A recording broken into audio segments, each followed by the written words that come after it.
Hello, everyone. I've been speaking a lot lately about Mary, the Mother of Jesus, because of my newly published book here. It's also out in French, and it will soon be out in other languages. But the thing I wanted to mention here is long and short form videos on YouTube. The wisdom of YouTube creators is don't make long videos, nobody's interested.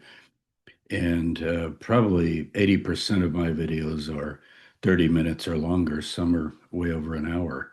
So I recently did an interview with Jacob Berman, host of History Valley, and we went for way over an hour. And I've done that with several others.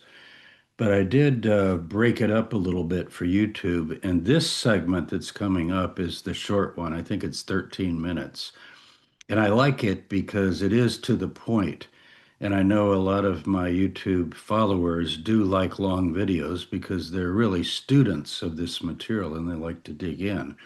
But there's nothing wrong with a quick overview.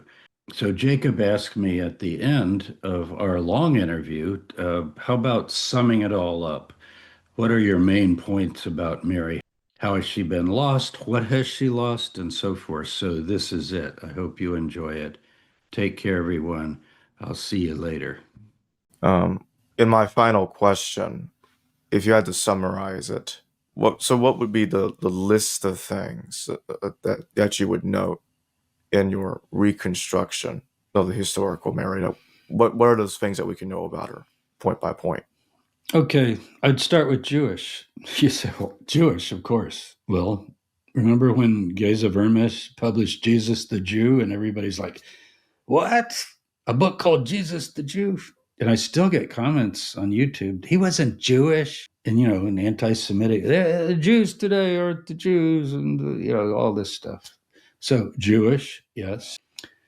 And that would be observant of Torah as a Jewish woman would be, mother of 8 or more children, whether they all live to adulthood or not, at least that many, 7, 8.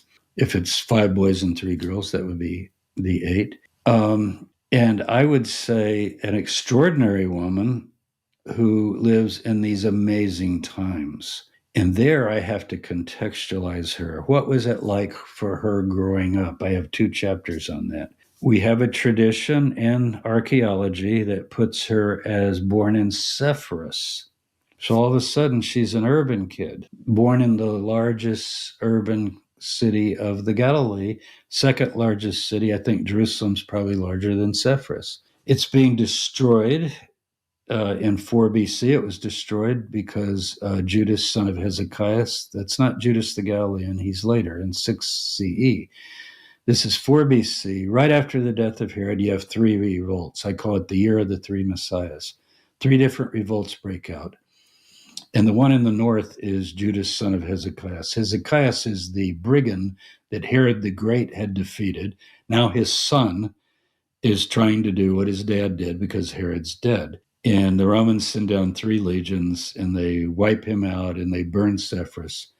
So now we've got more to go on because she's living in the village of Nazareth, but she could see the flames of Sepphoris from the hilltop of Nazareth. If you go to Nazareth, it's in a little valley with a spring, but as you go up the hill, you can see Sepphoris, a city set on a hill.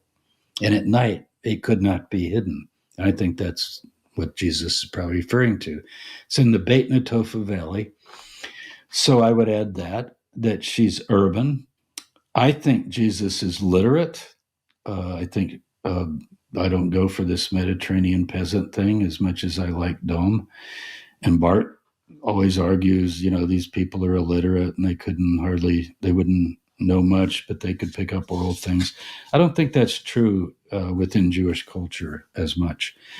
As I often say, there's only 22 letters of the Hebrew alphabet. And if you're hearing it read all the time in the synagogue and you memorize the prayers, you pretty well, a lot of Jews who couldn't ask, where the restaurant is in Jerusalem can recite Jewish prayers. And if you know the alphabet, You can begin very quickly to read. An alphabetic language is quite easy to learn on a basic level. I think he grew up in Nazareth. There's a synagogue there. Hasn't been found yet in Nazareth, but there's remains of a synagogue in Cephas, and maybe there were other synagogues, but people forget that Nazareth was a suburb of another city that is called various spellings, but it's basically Japhia or Japhia. That is the largest town in the Galilee. So Cephas is the largest city. About a mile and a half south is Japhia, that is the largest town, and then Nazareth is a suburb, like a little village attached to Japhia, not Joppa, but Japhia. And it's basic an urban culture. So that's going to also take away this imagined kind of backward peasant life where you would never be exposed to cross cultural things. Two major roads go through east, west, north, south. One goes all the way to Egypt, the other goes all the way up to Damascus. It's the crossroads. They mint their own coins. It's a urban center. It's the capital. Herod Antipas builds his capital there. You see, I'm trying to build up the context and get away from the little workshop with Joseph, and Jesus is making a little wagon or something out of wood. And that's the image of Jesus, illiterate, poor, starving to death half the time, and talking about a bustling Galilee. Josephus says there's over 240 villages, and we've excavated several of those villages. James Strange is excavating, and Jody Magnus is excavating, and the Cana has been excavated by Tom McCullough and others. So we know more about urban life, and now several ruins have been found in Nazareth that do date to the first century. People say Nazareth didn't exist. Well, that's just incorrect. Ken Dark has done the most on that, but what kind of little remains do we find right there by the Church of the Annunciation? Well, normal houses of the time. They're not wealthy mansions, but they're certainly functional houses, 2-room houses, 3-room houses with sublevels and roofs and so forth. So I just want to add all of that. And then the rest of it, just that she is not some insignificant person who disappears from the scene once the movement gets started, but that she is the godmother of the movement. So I want to go from mother of God to godmother of the movement. And there's a picture here in the book. Go to Google or whatever search engine you use and put in Mary, Mother of Jesus, Day of Pentecost. That's the day the church started, right? You're going to get this whole collage of paintings. And you know what? Mary's always in the center. Mary Magdalene will be over here. And sometimes James, and then the apostles all gathered around, and then angels above and tongues of fire, and then Jesus up in heaven. But Mary's always in the center. So the early representations of Mary put her front and center, and that's where I want to put. I want to return her to the Jewish people.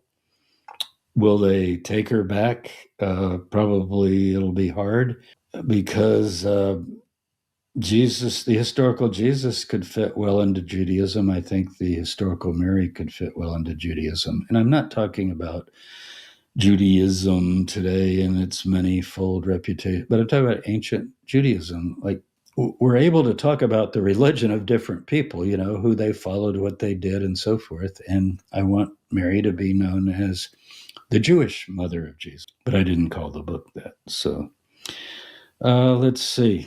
Extraordinary children, but terribly sad. Back to the picture. To watch your son crucified, it's unimaginable. Unimaginable. I don't even want to think about it. And I've done a lot on crucifixion, what it involved. You don't want to think about it. It's like the thing you go, no, don't do that. And it's not a piece of jewelry around your neck. And nothing against people that wear that, but I mean, it's horrifying. Josephus says the most wretched of deaths. And yes, I have a chapter on it. I felt like I had to say it. And then John the Baptist beheaded. Remember, John was part of this family too, because Mary and Elizabeth are related in the only source we have. Now, and then James. Now, did she live to see James die? Most people, no way, she couldn't live that long. But we have records of people living into their 80s and 90s. And I don't just mean in the New Testament. We have other records. It's rare like it is today, but people forget that the reason we get these short lifespans reported is because of infant mortality. They're talking about averages. But if you get past 12, 13, 14, you could easily live into your 50s, 60s, 70s. And all you got to do is just do prosopography of the known characters of the Roman world and when they died. And especially if you have proper nutrition and you're in an urban area. You know, they did have doctors. You say, yeah, but they were all like worthless. Well, they were not as advanced as 19th and 18th century doctors, but maybe they knew to wash their hands before doing any kind of surgery if they were Jewish. And we didn't learn that until Vienna, right, in the 1800s, when a Jew, Semmelweis, decided, you know, don't do an operation and then wipe your hands like this and they'll go deliver a baby because you're going to infect the mother and the child. And all of a sudden, the death rate in the hospital dropped to almost nothing in terms of births. So I think I just want to imagine her in a leadership position. So in my movie, which I haven't made a movie, but if I did, by the way, James Cameron endorsed the book. Can you believe it? I sent him a copy. I just thought, why not? He said he wanted to read it, and he wrote and said he read it, and I'll read you his endorsement. So I'll read you this thing from James Cameron. If you go to my website, jamestabor.com, you can get a copy of this. It's just a little propaganda sheet for the book. But most of this is on Amazon. This is James Cameron, Avatar 1, 2, Titanic, Terminator. I sent him the book. He read it. He liked it. A great leap forward in understanding and contextualizing Mary's life after 2 millennia of her being dismissed and rewritten by patriarchal power structures. I thought that was a really interesting comment. What's behind it all? Men. Men who want to say that the women cooked and sewed and made flowers grow, to quote Dylan here at the end again, one of my favorite poets. But they did more than that. And we have extraordinary women of this time. We even have a queen, Alexandra Salome. Wow. Alexandra Salome. So thanks, Jacob. I know your audience likes in-depth material, and I hope they'll get the book, and you can put all the links and so forth in. And put my blog, jamestabor.com, and YouTube channel in, because you always do that. And whenever they go there, they'll get a lot more because I'm doing other interviews and I'm posting reviews and had some really good reviews so far. I sent you the one today from the Catholic National Reporter, and I knew it was being done, and I just thought like this, oh boy, okay, tell me when it's ready. And it's very positive. It's very positive. I think a lot of Catholics are ready to say, okay, whatever she is in heaven, fine. But please, why have we forgotten this extraordinary woman? And why does James say she's the best known, least known woman in history?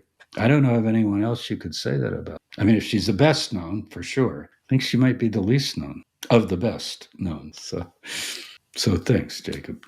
Thank you, James.